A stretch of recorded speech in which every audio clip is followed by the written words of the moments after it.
Welcome to ऑसलस academy. एकांकीकार विष्णु प्रभाकर जी द्वारा रचित संस्कार और भावना जो कि एकांकी है, उसके बारे में आज हम उसका पूरा एक्सप्लेनेशन पढ़ेंगे। ये उनका परिचय है एकांकीकार श्री विष्णु प्रभाकर जी का, आप पढ़ सकते हैं। हम सीधे पात्र परिचय की ओर जाएंगे। इस एकांकी में माँ है जिनका नाम नहीं दिया गया है, वो संक्रांति काल की हिंदू नारी हैं।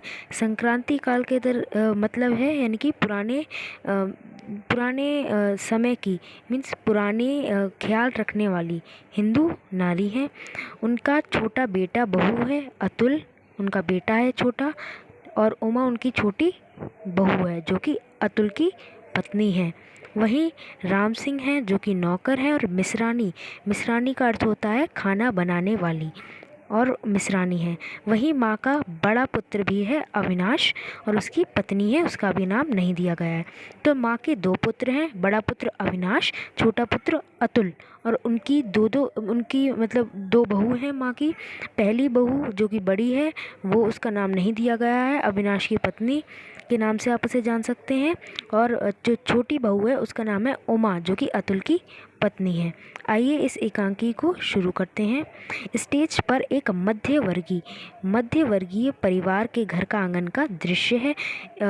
मध्यवर्गीय का मतलब है मिडिल क्लास। और यहाँ पर स्टेज जो है, मैं बता दूँ, एकांकी एक तरीके का ड्रामा होता है, एक तरीके का प्ले होता है, इसलिए यहाँ पर स्टेज, ये एक प्ले का पूरा एक स्क्रिप्ट टाइप की आपको दिखाई जाएगी।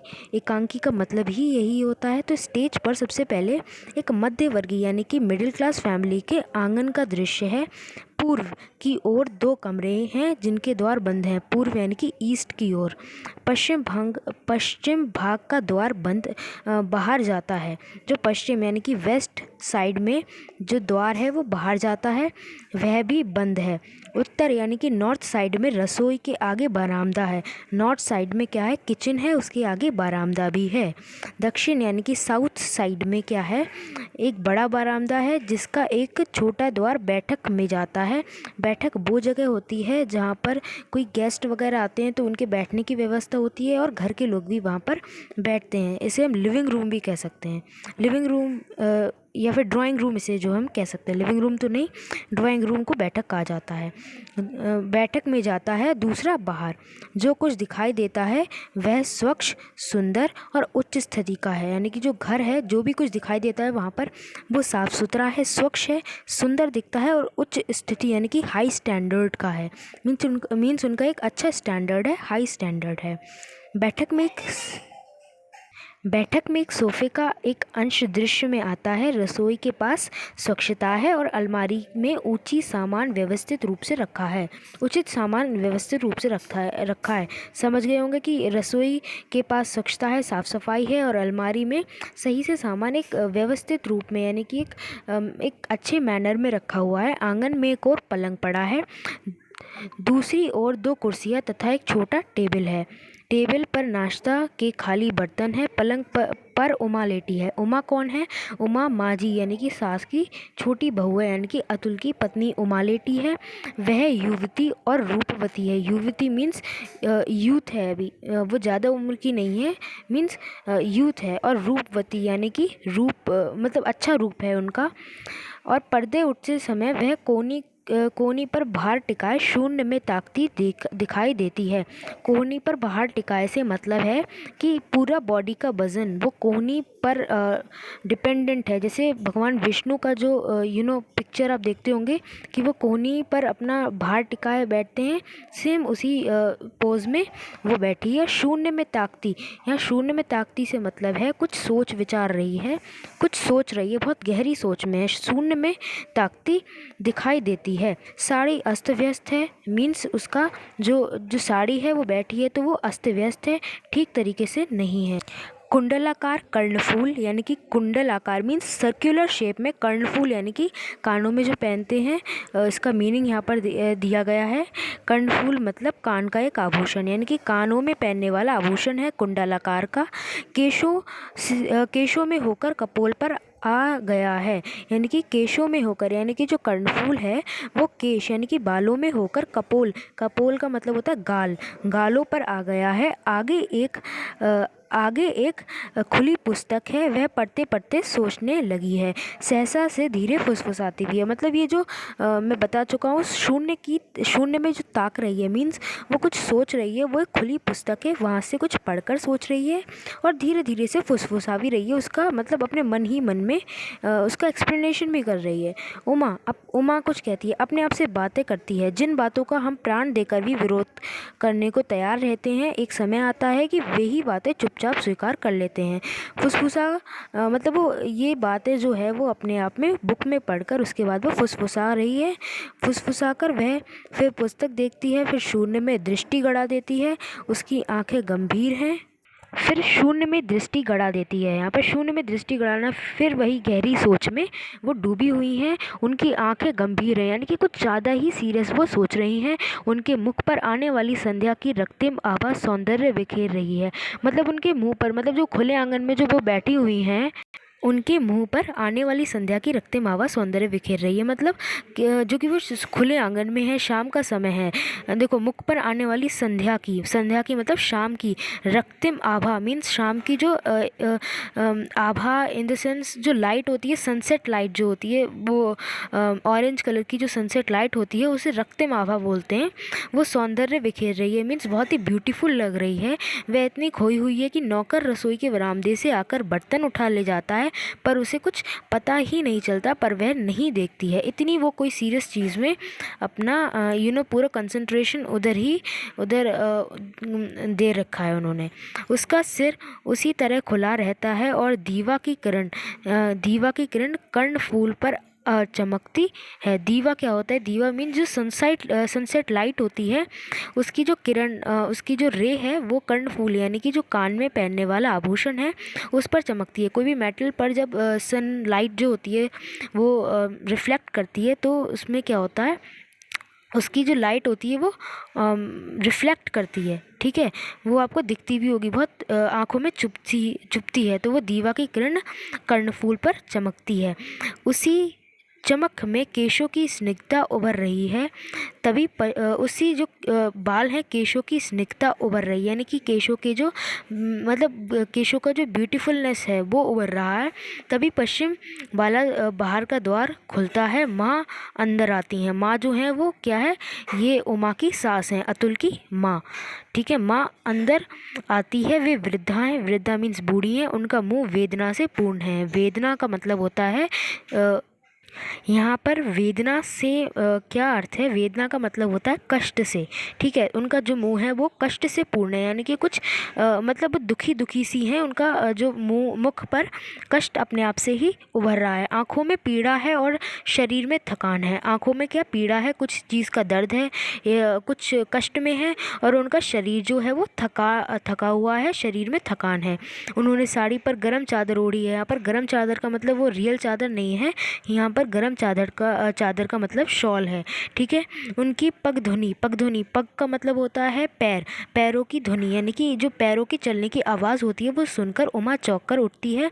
और आंचल मीन्स साड़ी का जो एक हिस्सा, एक भाग, जिसे पल्लू भी कह सकते हैं, वो पल्लू ठीक करती है। जैसे मतलब कोई बड़ा आता है तो बहू घर की क्या करती है, जैसे इधर उधर अच्छी व्यवस्था में जैसे मतलब ठीक से ना लेटती है, तो जैसे कोई बड़ा आता है उसके रेस्पेक्ट शो करने के लिए वो अपने आंचल को ठीक करती है। शायद घूंघट वो ओढ़ रही होंगी, समथिंग लाइक डैट, तो वो ठीक करती है उनको रेस्पेक्ट शो करने के लिए। माँ उसी के पास आकर धम्म से बैठ जाती हैं। धम्म से मतलब बहुत तेज़ी से बैठ जाती हैं, एक तरीके से मतलब बहुत क्विकली फास्टली बैठ जाती हैं। बैठती बैठती कहती हैं भर्राए स्वर में। अब देखिए यहाँ पर कन्वर्सेशन स्टार्ट हो जाता है। माँ कहती हैं भर्राए स्वर में। भर्राए मीन्स बहुत तेज़ स्वर में, एकदम बहुत ही ज़्यादा तेज़ स्वर में। तूने सुना उमा? यानी कि उमा अपनी बहू से कहती हैं, छोटी बहू उमा से कहती हैं तूने सुना उमा? उमा अचरज से यानी कि अचानक से, क्योंकि ऐसी अभी कोई बात हुई नहीं थी जो इतना भर्राए स्वर में वो कुछ भी कह रही हैं, तो उमा अचानक से कहती है क्या माता जी, क्या हुआ? माँ कहती हैं उनकी सास की पिछले महीने अविनाश बहुत बीमार था। अविनाश मैं बता चुका हूँ, अविनाश जो कि माँ का बड़ा पुत्र था, उमा का जेठ। पिछले महीने अविनाश बहुत बीमार था।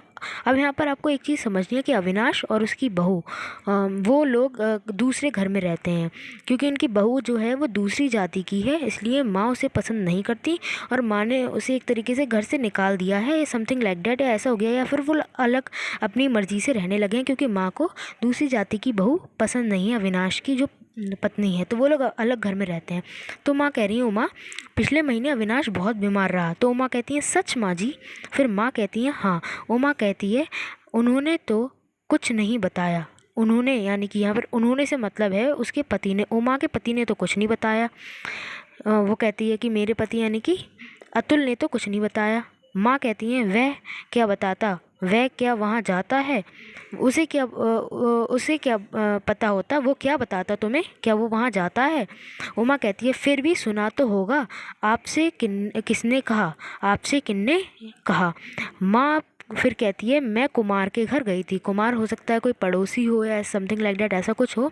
वहीं उसकी मिसरानी ने मुझे बताया। मिसरानी मतलब खाना बनाने वाली, हो सकता है जो कुमार के घर खाना बनाती है वही हो सकता है उसकी बड़ी बहू के यहाँ भी खाना बनाती होगी। तो मतलब मिसरानी को ये बातें पता थी और पता आगे भी चलती रहेंगी उसे, फिर वो मिसरानी माँ को बताती रहेगी। तो वहीं मिसरानी ने माँ को बताया और कहने लगी, तुम्हारा बेटा तो बहुत बीमार रहा, मरकर बचा है। तुम्हारा सुनकर मैं शर्म से गड़ गई। शर्म से गड़ना मीन्स बहुत ज़्यादा शर्म उसे वहाँ पर महसूस हुई, क्योंकि अपने ही बेटे की इतनी बड़ी बात कि वो मरकर बचा है और किसी और के मुंह से सुनने को मिलती है, तो ये it's a very obvious situation. हर माँ को शर्म से गड़ जाएगा कि किसी और से पता चलता है मेरा बेटा बीमार रहे और मुझे पता भी ना लगे। आंसू भर आए और स्वर लड़खड़ाता है। बचपन में उसे कभी खांसी भी हो जाती थी तो मैं कई कई दिन तक खाती नहीं थी, ना सोती थी। वे बहुत तेरा समझाते थे। अब वे यहाँ पर कौन है? वे यानी कि अतुल के पापा, जो कि अभी नहीं है। वे बहुत तेरा समझाते थे, नाराज़ भी हो जाते थे, पर जी नहीं मानता। और अब यानी कि छोटे पे तो मैं उसका इतना ध्यान रखती थी, और अब बताओ मुझे पता तक नहीं चला ये हुआ तो हुआ क्या। आगे नहीं बोला जाता। फूट फूट कर रो पड़ी उमा, करुणा से द्रवित उसको समझाती है। उमा जो है वो करुणा यानी कि उसके अंदर जो यानी कि कह सकते हैं करुणा, करुणा इन द सेंस यानी कि करुणा को दया आ गई, मतलब आई मीन उमा को दया आ गई, करुणा आ गई और द्रवित उनको संभालती रही। द्रवित मीन्स करुणा से द्रवित यानी कि आंखें भर आई, एक तरीके से इमोशनल होकर उनको संभालती है। फिर उमा कहती है, सांत्वना से भीगा स्वर, यानी कि उनको सांत्वना देकर, उनको समझाकर, सांत्वना से भीगे स्वर यानी कि सांत्वना देकर समझाती है, माताजी रो मत, इसमें आपका क्या अपराध, इसमें आपका क्या अपराध है। माताजी उसी तरह कहती हैं, यानी कि सांत्वना से मतलब एकदम उसी तरह कहती हैं, अपराध और किसका है? सब मुझी को तो दोष दे रहे हैं। मिसरानी कह रही थी कि बहू कैसी भी हो पर अपने प्राण देकर उसने अपने पति को बचाया है। अकेली थी पर किसी के आगे हाथ पसारने नहीं गई। हाथ हाथ पसारने नहीं गई। यहाँ पर हाथ पसारने से मतलब है किसी के आगे हेल्प मांगने नहीं गई। केवल एक दो बार मिसरानी ने दवा लाकर दी थी, वरना स्वयं दवा लाती थी, स्वयं घर का काम करती थी और अविनाश को भी देखती थी। अविनाश जो कि बड़ा पुत्र है, जो कि बीमार था। उमा कहती है टोकर पर, माताजी भाई साहब को हुआ क्या? फिर माँ कहती है, हैजा। हैजा मतलब एक बीमारी होती है जिसको कॉलेरा कहते हैं इंग्लिश में, कॉलेरा। ठीक है। उमा चौंक कर कहती है, हैजा? हाँ, क्योंकि कॉलेरा बहुत बड़ी दवाई है। भले ही आज उसकी जो मेडिसिन है वो आ चुकी है, लेकिन कॉलेरा बहुत बड़ा एक बीमारी है। माँ कहती है, मरकर बचा है बेटी। बेटी यहाँ पर किससे कहती है? अपनी बहू से। मरकर बचा है बेटी, 10 दिन बीत गए पर आज भी दफ्तर नहीं जाता। दफ्तर नहीं जाता यानी कि कोई ऑफिस उसका होता होगा, वहाँ दफ्तर नहीं जाता। उमा कहती है, कैसा अचरज है, उन्हें पता भी नहीं। यहाँ पर उन्हें से मतलब है उमा का पति अतुल। उन्हें पता भी नहीं कैसा अचरज है। अचरज का मतलब होता है कैसा, अचानक से उन्हें कैसे नहीं, कैसा अचरज है। माँ कहती हैं, पता लगा भी हो तो क्या वो बताने वाला है? उमा चोट खाकर मीन जब उसके पति की इंसल्ट हो रही है तो वो यहाँ पर अचानक से मतलब एकदम चोट खाकर अचानक से वो कहने लगती है, पर माताजी ये तो बोलती है तुरंत ही माताजी बीच में, विद्युप से यानी कि विद्युप से विद्युत से यानी कि मजाक में, यानी कि एक तरीके से उपहास उड़ाती हुई, मैं जानती हूँ मेरे ही बेटे को माया ममता किसी को नहीं छू गई। हर बात में देश धर्म और कर्तव्य की दुहाई देना उन्होंने सीखा है। इस आखिर इनका बाप भी तो ऐसा ही था, यानी कि वो अपने पति यानी कि अतुल के बाप यानी कि उमा की जो ससुर हैं उनकी भी दुहाई बता रही हैं कि वो भी बहुत निर्मम थे, तो उनकी औलाद क्या निर्मम नहीं होगी। मुझे याद है कि जिस समय अतुल छोटा था, लड़का था, बचने की कोई आशा नहीं थी, उस समय शांत मन से धरती पर लिटाने के लिए सामान हटा रहे थे। यहाँ पे धरती से लिटाने का मतलब है जब कोई बिल्कुल मरणासन्न में होता है, बिल्कुल मरने की स्थिति पे होता है, तो उसे जब धरती पर लिटाया जाता है, तो वो जब बिल्कुल मरने वाला था अतुल जिसकी बात कर रही हैं माता जी कि वो अपने पापा की तरह ही निर्मम होगा, तो जब अतुल छोटा था, बिल्कुल मरणासन में था, तो उसके पापा दुख मनाने की बजाय उसको धरती पर लिटाने के लिए सामान हटा रहे थे। दुनिया ने दांतों तले उंगली दबा ली। दांतों तले उंगली दबाना मतलब दांतों तले उंगली दबाना मतलब बहुत बहुत ही ज़्यादा सरप्राइजिंगली उन्होंने ऐसे देखा और कहा कि ऐसा भी क्या, बाप जो अपने बेटे के लिए रोता तक नहीं, उसी बाप का ये बेटा है। मुझे सदा इन्होंने माया ममता में फंसी हुई कहकर कोसा है। कोसा है मतलब उनको कोसा है का मतलब ये नीचे दिया गया है, आप देख सकते हैं। बुरा भला कहा, सदा मेरी निंदा की। चोट पर चोट खाकर उमा तिलमिलाती है, यानी कि उसके पति की जब इतनी इंसल्ट होती है उसकी माँ के द्वारा, उसकी सास के द्वारा, तो वो चोट पर चोट खाना यानी कि इंसल्ट होकर उमा तिलमिलाती है। उसके भाव पलटते हैं करुणा। करुणा मीन्स दया पहले खींच, यानी कि पहले वो दया दिखा रही थी, लेकिन अब उसके मन में हल्का रोष यानी कि गुस्सा आ गया है, लेकिन वो गुस्सा दिखा नहीं पाती है। तो उमा जो है वो कहती है लेकिन माताजी इसमें दोष भाभी का है। माँ कहती है वह तो है ही, इसके दोष भाभी यानी कि अविनाश की पत्नी का है, वह तो है ही बहू। उमा कहती है फिर बात काट के, मैं अच्छी तरह जानती हूँ वे देखने में बड़ी भोली लगती हैं, परंतु अब देखो यहाँ पर कोई किसी से नहीं मिलता, ठीक है, लेकिन उमा अचानक से ये बात कह देती है कि वो देखने में बहुत भोली लगती है। कौन? अविनाश की पत्नी। लेकिन जैसे ही वो बोलती लेकिन, तुरंत ही माँ अचानक से उसके इंटरप्ट करके चौंक कर बोलती है भोली, यानी कि भोली ऐसे क्यों बोलती, क्योंकि उन्हें पता है कि कोई किसी से नहीं मिला। लेकिन उमा फिर क्या कहती है, हाँ बहुत भोली माता जी, बहुत प्यारी लगती हैं। जो एक बार देख लेता है वह उसके रूप को नहीं भूलता, बार बार देखने पर भी बार बार देखने का मन करता है। बड़ी बड़ी आँख है, बड़ी, अब उसके फीचर्स बताती हैं विनाश की पत्नी के। बड़ी बड़ी काली आँखें, उनमें शैशव मतलब बच्चों जैसी भोली मुस्कुराहट, अनजान अनजान में ही लज्जा से लाल हुए कपोल मीन्स गाल पर रहने वाली हंसी, यानी कि उसने सारे उसके जो फेशियल एक्सप्रेशंस हैं वो सारे बता दिए कि वो कैसी लगती हैं।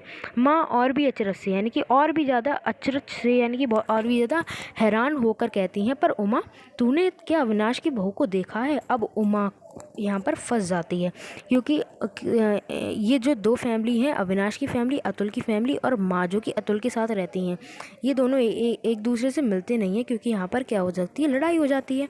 और अब उमा संभाल कर कहती है हाँ माता दी। अब माँ कहती है कब मिले तुम लोग। अब देखियो, उमा कहती है एक दिन जब आप उनसे गुस्सा होकर बहुत दुखी हो रही थी, तब मैं भाभी के पास गई थी, यानी कि उमा अविनाश की बहू के पास गई थी एक दिन जब आप उनसे गुस्सा होकर दुखी हो रही थी। आप उनसे का मतलब है यहाँ पर हो सकता है वो अतुल या अविनाश किसी न किसी से गुस्सा हो रही थी, इस बात का यहाँ पर स्पष्टीकरण नहीं है। दोपहर का समय था, हो सकता है यहाँ पर अविनाश से ही गुस्सा हो रही थी, तभी उसके क्लैरिफिकेशन के लिए जो उमा है वो भाभी के पास गई थी, यानी कि अविनाश की पत्नी के पास गई थी। दोपहर का समय था, आप सो गई थी सच माँ जी, मतलब वो मेकिंग हर श्योर कि हाँ यही बात सच थी, ठीक है। दोपहर का समय था, आप सो गई थी, तब उनके रूप को देखकर मैं चौंक उठी थी। बंगाली इतने सुंदर होते हैं। अब यहाँ पर बता दिया गया कि वो दूसरी जाति की थी, लेकिन वो क्या थी, बंगाली थी। कौन? अविनाश की पत्नी। मुझे देखकर वे मुस्कुराई, फिर गले में आंचल डालकर प्रणाम किया। मीन्स आंचल मीन्स पल्लू गले में डालकर उन्होंने प्रणाम किया, और जब मैंने अपना परिचय दिया तो गदगद हो उठी। जब मैंने अपना परिचय दिया, यानी कि मैंने बताया कि मैं आपकी देवरानी हूँ, अतुल की पत्नी। तो वो गदगद हो उठी, मीन्स इमोशनल हो उठी। गदगद होना मीन्स इमोशनल होना। मुझे छाती से लगा लिया, यानी कि छाती मतलब गले से लगा लिया। फिर माँ कहती है, यानी कि सास कहती हैं, वही विस्मय का स्वर है, यानी कि वही मतलब विस्मय यानी कि वही शॉकिंग सा स्वर, पर तूने कभी मुझे बताया नहीं। फिर उमा कहती है, बताना ही नहीं चाहती थी, पर क्यों? फिर माँ पूछती हैं क्यों? उमा कहती थी, क्योंकि मैं उनसे लड़ने गई थी, लड़ने गई थी। अब ये नई बात आ गई सामने। फिर माँ भौचक, यानी कि भौचक का मतलब यहाँ पर दिया गया है हैरानी से। अब यहाँ पर माँ भौचक से पूछती हैं कि लड़ने गई थी, हैं ये क्या चीज़ है? फिर उमा कहती है, जी हाँ, मैं उनसे लड़ने गई थी, क्योंकि वे आपका दुख का कारण थी। वे ना होती तो भैया आपसे अलग कैसे होते, यही बात उनसे भी कह दी। यानी कि अकॉर्डिंग टू उमा, वो जानती है कि इन सब चीज़ जो ये भाई भाई अलग हैं, इनके अलग होने का कारण सिर्फ़ और सिर्फ वही बंगाली बहू थी। तो इस वजह से मैं उनसे लड़ने गई थी और उनसे ये सब कह भी दिया। माँ आप कहती हैं उत्सुकता से, यानी कि उत्सुकता होता है जानने की इच्छा। अब वो जानने की इच्छा से कहती हैं, मतलब सॉरी, जानने की इच्छा नहीं, उत्सुकता का मतलब होता है एक्साइटमेंट से। अब माँ कहती हैं एक्साइटमेंट से, सच? तो माँ उमा कहती है, जी हाँ। माँ कहती हैं, तब फिर क्या हुआ? उमा कहती है, तब पहले तो वे मेरी बात सुनकर मुस्कुरा दी, फिर बोली, इसमें मेरा क्या दोष? ये तो फिर मुझे ये तो कहते ही जब उन्होंने कहा इसमें मेरा क्या दोष, ये तो अब आगे और क्लैरिफिकेशन दे रही होगी अविनाश की बहू, तब मुझे तब क्रोध आ गया, यानी कि उमा को तभी क्रोध आ गया। बात काटकर मैंने कहा, दोष तुम्हारा नहीं है तो किसका है? तुम ना चाहती तो भैया माँ को कैसे छोड़ देते? तुम अब भी चाहो तो सब ठीक हो सकता है। तुम उन्हें छोड़ सकती हो। तुम करके मतलब ये आगे इनकी बात चलती है। फिर माँ कहती हैं, जैसी वो आगे बताती है तुम की बात, जो क्लैरिफिकेशन वो आगे देती है। फिर माँ अचानक से चौंकती हैं और कहती है, उमा उमा ये तुमने क्या कह दिया? ये कहा तुमने? मतलब ये कहती है कि उमा उमा ये कहा तुमने?